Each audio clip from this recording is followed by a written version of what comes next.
નમસ્કાર, આપ જોઈ રહ્યા છો નેશન પ્લસ ન્યૂઝ. હું છું આપની સાથે હેતલ વગર. સુરતના શાતીર ચોરીએ પોલીસની આંખમાં ધૂળ નાખી છે.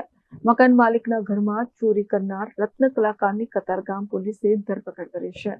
સુરતના શાતીર ચોરે પોલીસની આંખમાં જ ધૂળ નાખી છે. જેની પાસે 3 મહિનાનું ભાડું ચૂકવવાના રૂપિયા ન હતા ને પોલીસના હાથે રૂપિયા 2.69 લાખ લેતા જોયો. મકાન માલિકના ઘરમાં જ રત્ન કલાકારે ચોરી કરી હતી. પહેલા રાંદેરમાં રૂપિયા ભરેલી થેલી સાથે બાઇક મળી આવી હતી. પોલીસે બાઇક માલિક સુધી પહોંચી પરત આપી ફોટો સેશન કર્યું હતું. ત્યારે મકાન માલિકે સોશિયલ મીડિયામાં વિડીયો જોયાને શંકા ગઈ. મકાન માલિકના ઘરમાં ચોરી કરનાર રત્ન કલાકારની કતારગામ પોલીસે ધરપકડ કરી છે. Bureau report, nation plus news, Surat. સમાચારોના સતત અપડેટ મેળવવા માટે અમારી નેશન પ્લસ ન્યૂઝની યુટ્યુબ ચેનલને સબસ્ક્રાઇબ કરો, બેલ આઇકન દબાવો અને જોડાયેલા રહો ફેસબુક, ઇન્સ્ટાગ્રામ અને ટ્વિટર પર.